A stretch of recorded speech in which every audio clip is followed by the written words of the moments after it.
Coba tengok kasih buruan. Setelah penantian panjang dan banyak usaha yang dilakukan, akhirnya geng 4G, Dhot, Robi, dan Kona bersama Pak Rungkat mendapat tugas dari Pak Haji untuk memeriksa kondisi Peot, mantan RT yang meninggal secara misterius. Namun saat mereka mengecek, kondisi Peot ternyata normal. Tidak ada tanda-tanda kerasukan atau gangguan gaib. Mereka segera melaporkan hal tersebut kepada Pak Haji. Mendengar laporan itu, Pak Haji memutuskan untuk mengubah strategi. Ia menyuruh semua orang berpencar agar energi sekitar lebih tenang dan memungkinkan arwah Pak Jalil hadir. Saat situasi menjadi sepi dan hening, justru Pak Haji lah yang. Dalam momen khusyuk itu, arwah Pak Jalil masuk ke tubuh Pak Haji, merasuki dirinya untuk menyampaikan pesan penting.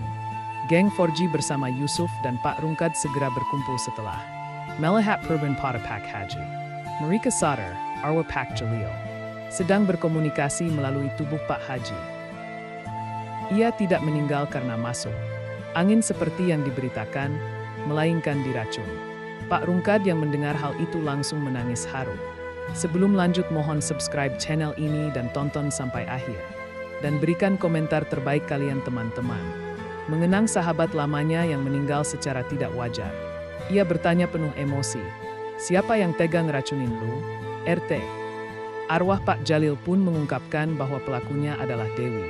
Wanita yang ternyata adalah Nona Elin, sosok dari masa lalu, yang telah mengubah wajahnya untuk bisa mendekati Bang Topan, anak angkat Pak Jalil sendiri.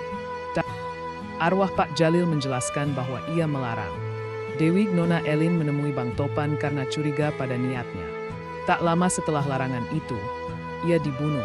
Kemungkinan besar karena itulah motifnya. Pak Rungkat mengingat sebuah percakapan sebelum kematian Pak Jalil. Waktu itu, Pak Jalil sempat mengatakan bahwa Dewi sebenarnya adalah Nona Elin yang telah mengubah wajahnya. Dhot, Kona, dan Robi, anggota geng 4G, terkejut dan marah mendengar fakta tersebut. Mereka merasa dikhianati karena Dewi telah membunuh orang yang justru berjasa dalam pernikahannya dengan Bang Topan. Mereka bertekad untuk mengungkap kebenaran dan mencari bukti kuat agar Dewi alias Nona Elin bisa mempertanggungjawabkan kejahatannya. Setelah menyampaikan semua pesan dan kebenaran yang selama ini tersembunyi, arwah Pak Jalil perlahan meninggalkan tubuh Pak Haji. Suasana menjadi hening. Semua orang terdiam dalam duka, sekaligus tekad untuk melanjutkan perjuangan mengungkap keadilan bagi arwah yang tak tenang. Setelah arwah Pak Jalil meninggalkan tubuh Pak Haji, seolah ikut membawa kepergian arwah yang baru saja menumpahkan isi hatinya.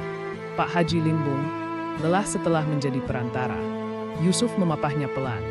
Pak Rungkat masih duduk mematung, pandangannya kosong. Air mata belum kering. "Lu tenang di sana, Jalil. Gue janji," bisiknya lirih. "Tak menjepalkan tanggon. Kita nggak bisa diam aja. Dewi harus tanggung jawab. Dia orang jerampas nyawa orang baik." Kona mengangguk. "Kita butuh bukti. Kalau enggak, semua ini cuma cerita gaib yang bakal dianggap ngelantur." Robi menyela. "Mulai dari mana? Kalau dia bisa ubah wajah, pasti dia juga nutup semua jejak." Pak Rungkat bangkit perlahan. "Gue tahu satu tempat, rumah lama Jalil. Dia pernah nyimpen catatan pribadi, mungkin ada yang bisa bantu. Tapi udah lama ditinggalin, kosong." Malam itu juga, mereka berangkat ke rumah tua peninggalan Pak Jalil. Di sana, rumah tampak berdebu dan gelap.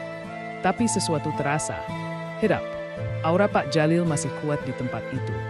Yusuf menemukan laci tua terkunci. Dhot membongkarnya dan di dalamnya ada buku catatan berisi tulisan tangan Pak Jalil, semacam jurnal. Di dalamnya, Dewi berbeda.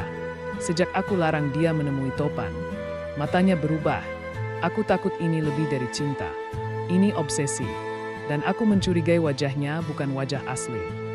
Jurnal itu juga mencatat plat nomor mobil misterius yang sering datang diam-diam. Robi mengenali itu sebagai mobil bodyguard Dewi.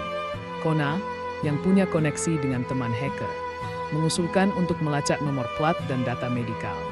Mereka mulai menggali jejak lama Dewi, termasuk data rumah sakit operasi plastik. Dari situ mereka menemukan fakta mencengangkan. Beberapa tahun lalu, seorang wanita bernama Elin Sasmita menghilang, dan muncul identitas baru atas nama Dewi Ramadhani. Dengan wajah yang berbeda, semua datanya terlindungi, tapi celah mulai terbuka. Saat mereka semakin dekat dengan kebenaran, satu demi satu mulai merasa diawasi. Robi menemukan motornya dirusak. Robi mendapat pesan ancaman di ponsel. Dhot melihat sosok bayangan, berdiri lama di depan rumahnya tengah malam. Pak Rungkat pun nyaris celaka saat rem mobilnya blong di tanjakan. Mereka sadar, Dewi tahu mereka sedang menggali masa lalunya. Dan dia tak akan diam saja. Dewi terlihat dalam ruangan gelap, menatap cermin. Dia menyisir rambutnya perlahan, lalu bergumam. Mereka pikir bisa menantang aku, biarkan mereka mencoba. Tapi jangan lupa, aku bukan hanya Dewi. Aku Nona Elin. Setelah menemukan bukti kuat dari jurnal Pak Jalil dan data rekam medis, geng 4G dan Pak Rungkat memutuskan langkah besar. Mengungkap semuanya pada Bang Topan, anak angkat Pak Jalil yang kini telah menikah dengan Dewi alias Nona Elin. Mereka tahu risikonya. Jika Topan tidak percaya, bisa-bisa mereka dianggap memfitnah istri sahnya. Tapi mereka juga tahu, jika mereka diam, arwah Pak Jalil tak akan pernah tenang. Pak Rungkatlah yang memberanikan diri lebih dulu. Ia menemui Bang Topan di kantor tempatnya bekerja, membawa bukti-bukti dan jurnal asli almarhum. Topan, gue tahu ini berat, tapi Dewi istrimu, dia bukan siapa yang lu kira. Tapi juga ngerenggut nyawa bokap angkat lu sendiri. Topan awalnya tidak percaya. Ia marah, hampir mengusir mereka. Tapi saat ia membaca sendiri tulisan tangan ayah angkatnya, lalu melihat dokumen operasi wajah Nona Elin yang cocok dengan data Dewi, wajahnya mulai pucat. Malam itu, Bang Topan mulai memperhatikan istrinya. Dewi berubah, dingin, terlalu waspada. Saat ia berpura-pura tertidur, ia mendengar Dewi berbicara di telepon dengan nada mengancam. Mereka udah mulai buka-buka masa lalu. Kalau perlu, kita beresin sekalian. Jangan kasih mereka kesempatan ke polisi. Hati Topan tercabik. Ia mulai yakin, wanita yang selama ini ia nikahi bukanlah istri biasa. Ia memutuskan untuk bekerja sama diam-diam dengan geng 4G. Geng 4G dan Bang Topan membuat rencana. Mereka akan memancing Dewi untuk mengaku. Mereka menyebar berita bahwa ada saksi hidup yang tahu tentang racun yang membunuh Pak Jalil. Padahal itu hanya jebakan. Dewi, yang merasa terpojok, kembali mengontak bodyguard lamanya. Ia merencanakan untuk menghilangkan siapapun yang disebut saksi itu. Sementara itu, Kona dan Yusuf menyamar sebagai pengantar paket dan berhasil menyadap percakapan di rumah Dewi.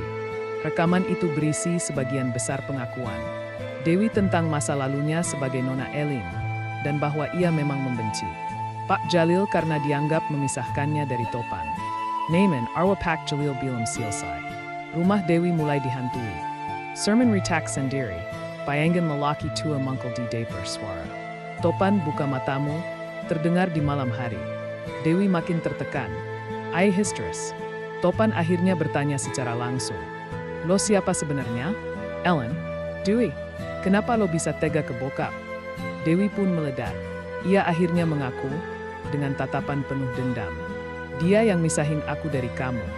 Dia pikir aku nggak pantas? Aku ubah semuanya, wajahku, identitasku, demi kamu. Tapi dia malah halangin. Jadi aku racun dia. Dan aku nggak nyesel. Topan terdiam. Air matanya mengalir. Kamera tersembunyi merekam segalanya. Dengan bukti pengakuan dan rekaman tambahan, Dewi alias Nona Elin akhirnya dilaporkan ke polisi. Gang 4G, Yusuf, dan Pak Rungkat menyerahkan semua barang bukti yang mereka kumpulkan dari jurnal hingga rekaman percakapan. Beberapa hari kemudian, Dewi ditangkap di rumahnya. Ia hanya tersenyum kecil saat digiring masuk mobil polisi.